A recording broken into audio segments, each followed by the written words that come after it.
कहीं शरणार्थी की तरह से जीवन बिता रहे हैं। मैं तो जम्मू में गया हूं, दिल्ली में गया हूं, मैंने वो इलाका देखा है जहां जम्मू कश्मीर से निष्कासित पंडित, जम्मू कश्मीर के पंडित बहुत दर्द भरी जिंदगी बिता रहे हैं। उनकी पीढ़ियां गुमनामी में खो रही हैं, उनकी सभ्यता, उनकी संस्कृति गुमनामी में खो रही है। ये सबसे बड़ा दर्द हमारे देश को मिला आजादी के पिछले 63 वर्षों में। छोटी छोटी कुछ भूलों ने इतना बड़ा हमको सजा दे दिया है। इसलिए आपको क्या करना है, आपको क्या सीखना है? मेरा आपसे विनम्र निवेदन है, जो इस पूरी दुर्घटना से हमें सीखना है वो ये कि कभी भी हम प्रमाद ना करें और ऐसी भाषा और ऐसी बोली का इस्तेमाल कभी ना कर दे कि भविष्य में हमारा एक छोटा सा वाक्य भारत स्वाभिमान के पूरे काम के लिए मुश्किल बन जाए।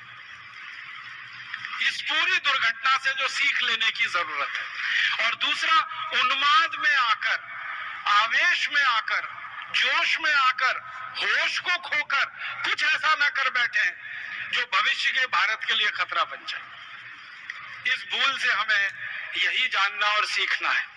एक और भूल के बारे में आपसे चर्चा करना चाहता हूं जो थोड़े दिन बाद हुई। पाकिस्तान को हमने हरा दिया, जम्मू कश्मीर को आजाद करा लिया, भारत का अंग भी बन गया। उसके बाद फिर पाकिस्तान ने दुस्साहस किया और आप जानते हैं 1965 में हमला किया। 1965 के पाकिस्तानी हमले के पहले 1962 में चीन का भी हमला हुआ और चीन के हमले में हमसे एक बड़ी भारी भूल हुई। भारत देश में चीन के राष्ट्रपति आए थे चाउ एन लाई और उनकी भारत के प्रधानमंत्री से वार्ता हुई थी और वो भारत में आकर ये बात करके गए थे कि भारत और चीन तो भाई भाई है, कभी भविष्य में इनके दुश्मन होने की कोई संभावना नहीं है। अब चीन के राष्ट्रपति की इस बात को भारत के प्रधानमंत्री ने ब्रह्म वाक्य मान लिया और भारत के प्रधानमंत्री ने उससे ज्यादा जोर से कहना शुरू कर दिया, हिंदी चीनी भाई भाई, हिंदी चीनी भाई भाई। अब चीन एक आंख लगा के बैठा था भारत पर और वो भारत के ऊपर हमला करने की तैयारी कर रहा था और यहाँ आकर उनका राष्ट्रपति कह रहा था कि भारत और हम एक दूसरे के भाई भाई हैं। चीन अपने देश में तैयारी कर रहा था भारत पर हमला करने की, क्योंकि चीन को भारत का कुछ इलाका चाहिए और वो इलाके का नाम क्या है आप सभी जानते हैं। हमारा जो लद्दाख है, लद्दाख के साथ लगा हुआ एक बहुत बड़ा क्षेत्र है जिसको अक्साई चिन कहा जाता है। ये अक्साई चिन हजारों साल से लद्दाख का अंग रहा, हजारों साल से। जितने पुराने से पुराने दस्तावेजों को खोलकर देखो तो पता चलता है कि अक्साई चिन का जो क्षेत्र है वो लद्दाख का अभिन्न अंग है और चीन की नजर उस अक्साई चिन पर लगी हुई थी। भारत की आजादी के पहले चीन की सरकार ने अंग्रेजों की सरकार के साथ कुछ साठगांठ भी की थी और संधि भी की थी। एक बार अंग्रेजों की सरकार ने अक्साई चिन का एरिया चीन को दे देने की घोषणा की थी। बाद में अंग्रेजों का और चीनी लोगों का आपस में कुछ विवाद हो गया, झगड़ा हो गया, तो अंग्रेज अपनी बात से पलट गए थे। तो ये जो अक्साई चिन है वो लद्दाख का क्षेत्र रहा हजारों वर्षों से। चीन को वो चाहिए था। अंग्रेजों से एक बार उन्होंने लेने की कोशिश की थी 1912 के आसपास और अंग्रेजों ने घोषणा भी कर दी थी कि चीन के साथ अगर हम कोई संधि करें तो बदले में अक्साई चिन चीन को दिया जा सकता है। बस एक ही शर्त है कि चीन तिब्बत को एक स्वतंत्र देश की मान्यता दे। चीन ने वो नहीं किया, तिब्बत को स्वतंत्र देश की मान्यता नहीं दी तो अंग्रेज पीछे हट गए और उन्होंने कहा अक्साई चिन भी हम चीन को नहीं दे सकते। वहां से ये विवाद शुरू हुआ। आजादी जैसे ही मिली तो चीन की नजर थी कि अक्साई चिन भारत से लेना है, इसलिए चीन ने 1962 में भारत पर हमला कर दिया। और उस हमले के पहले की परिस्थिति अपने देश में ये थी कि भारत के प्रधानमंत्री हर जगह भाषण करते थे और बोलते थे हिंदी चीनी भाई भाई, हिंदी और चीन में तो कभी झगड़ा होगा नहीं, युद्ध होगा नहीं, तो इसलिए हथियार बनाने की जरूरत नहीं, सेना को रखने की जरूरत नहीं, सेना की ताकत बढ़ाने की कोई जरूरत नहीं। तो भारत में हथियार बनाने वाली जो फैक्ट्रियां थी उनको बंद कराने का आदेश आया। क्यों? क्योंकि सेना के ऊपर ज्यादा खर्च करने की जरूरत नहीं है। क्यों? क्योंकि सेना को ताकतवर बनाने की जरूरत नहीं है। क्यों? क्योंकि कोई हमारा दुश्मन ही नहीं है। जो सबसे बड़ा दुश्मन हो सकता है चीन, वहां के राष्ट्रपति बोलकर चले गए कि हिंदी चीनी भाई भाई, तो अब तो क्या हमें प्रमाण पत्र चाहिए। अब तो चीन हमारा भाई हो गया, अब हमको तो लड़ना नहीं है, उत्पादन करना नहीं है, सेना पे खर्च बढ़ाना नहीं है, और सेना पर जो खर्चा होगा वो किसी और विकास के काम में खर्च करेंगे। तो सरकार की ये नीति बन गई तो पूरी सेना ढीली पड़ गई, सेना को हथियारों की सप्लाई कम हो गई, सेना के ऊपर खर्च होने वाला पैसा कम हो गया, सेना के लोगों को मिलने वाली तनख्वाहें कम हो गई। इस तरह से सेना में काफी कुछ मानसिक रूप से असंतुलन, शारीरिक रूप से असंतुलन आ गया, और तैयारी में तो बहुत कमी आई। चीन ने मौका देख लिया और ऐसा ही मौका देखकर उन्होंने हमला कर दिया, और उस हमले में बड़ी फजीहत हुई। चीन की तरफ से 1962 में जब हमला हुआ हमारे देश पर, तो भारत की सेना बिल्कुल तैयार नहीं थी इस हमले के लिए। सेना को सपने में भी भरोसा नहीं था कि चीन से हमला होगा, क्योंकि भारत के प्रधानमंत्री को भरोसा नहीं था कि चीन हमला करेगा। लेकिन वो हमला हो गया, और हमला हुआ तो हमारी कोई तैयारी नहीं थी।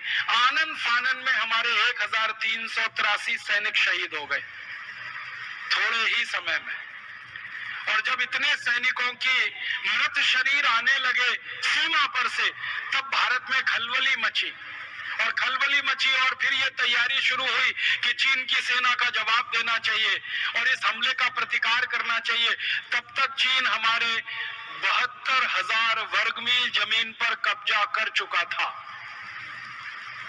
और 72,000 वर्ग मील जमीन जब चीन के कब्जे में आई, तो चीन के राष्ट्रपति ने एक दिन अपनी तरफ से घोषणा कर दी कि अब हम युद्ध विराम करते हैं। और इस तरह से युद्ध विराम, खुद युद्ध शुरू किया, खुद से युद्ध विराम भी कर दिया, क्योंकि जो इलाका लेना था वो ले लिया उन्होंने।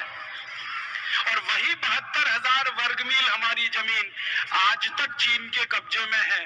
और परम पूजनीय स्वामी जी ने जो दर्द आपके सामने कहा कि हमारे देश का कैलाश मानसरोवर भी चीन के कब्जे में, ये 1962 की लड़ाई में हमसे छिना, या 1962 के युद्ध में एक तरह से हमारी पराजय हुई, और उस पराजय में ये इलाका हमारे हाथ से चला गया, और आज तक ये हमारे हाथ में वापस नहीं आया।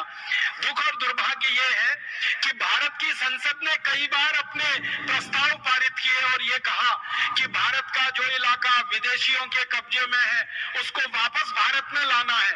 संसद में कई बार प्रस्ताव पास हो चुका है, लेकिन उस प्रस्ताव पर अमल आज तक नहीं हो पाया, और आजादी के 63 वर्षों में भी वो इलाका वापस नहीं आ पाया। वो गया सो अपने हाथ से निकल ही गया। और उसके बाद चीन ने एक नया शिगुफा खड़ा कर दिया कि अक्साई चिन का कुछ एरिया तो उसने हमसे छीन ही लिया, जिसमें कैलाश मानसरोवर जैसा क्षेत्र चला गया। हमारे देश का जो अरुणाचल प्रदेश है, जिसको कभी एक जमाने में अंग्रेजों की भाषा में नेफा कहा जाता था, नॉर्थ ईस्ट का जो इलाका है, उत्तरी पूर्व का जो इलाका है अरुणाचल, अब चीन कहता है कि यह भी हमारा है। और अरुणाचल प्रदेश में एक क्षेत्र है जिसको तवांग कहते हैं। चीन पता नहीं कहां से झूठे सच्चे दस्तावेज प्रस्तुत करता है दुनिया के सामने और कहता है कि ये तवांग तो हमारा है, ये कभी तिब्बत का अंग रहा है और तिब्बत इस समय चीन के कब्जे में है, इसलिए तवांग चीन का होना चाहिए। और इसलिए अरुणाचल प्रदेश में जब भी भारत के प्रधानमंत्री जाएं या भारत के राष्ट्रपति जाएं, तो चीन के राष्ट्रपति की तरफ से एक बयान आ जाता है कि ये हमारा क्षेत्र है। भारत के प्रधानमंत्री वहां क्यों जा रहे हैं? ये हमारा क्षेत्र है, भारत के राष्ट्रपति क्यों जा रहे हैं? और अरुणाचल प्रदेश और उस तवांग के क्षेत्र में विकास के काम के लिए अगर कोई अंतर्राष्ट्रीय संस्था मदद दे तो चीन उसमें अड़ंगे लगा देता है, रोड़े अटका देता है और कहता है कि ये संस्था आप भारत को मदद नहीं, मुझे बात करो अरुणाचल प्रदेश में क्या होगा। भारत नहीं तय करेगा कि अरुणाचल प्रदेश में क्या होगा। तो अब हमारी सरकार के लिए फजीहत ये हो गई है कि जो गया इलाका उसकी बात तो सरकार ने करना ही बंद कर दिया। अब चीन ने अरुणाचल प्रदेश में दावा करना शुरू कर दिया। अब हमारी सरकार पूरी ताकत से अरुणाचल प्रदेश का ही डिफेंस करने में लगी रहती है। कभी चीन के सामने ऑफेंसिव नहीं हो पाती हमारी सरकार, कितना चालाक देश है चीन। जो इलाका लेना था वो ले लिया युद्ध करके, और भारत की सेना की पराजय हो गई और हमारे देश की सेना की तैयारी नहीं थी इसलिए पराजय हो गई। अगर तैयारी होती तो शायद नहीं होती पराजय, तो वो चला गया। अब नया इलाका भी लेना है, उसके लिए दबाव बनाना उसने शुरू कर दिया है। आप अगर दैनिक नियमित समाचार पत्र पढ़ते हो और अखबार के साथ पत्रिकाएं पढ़ते हो तो अक्सर आपको यह खबर आती होगी कि चीन ने अरुणाचल प्रदेश पर अपना दावा किया, चीन ने तवांग पर अपना दावा पेश किया, चीन ने अपने नक्शे में अरुणाचल प्रदेश को दिखा रखा है।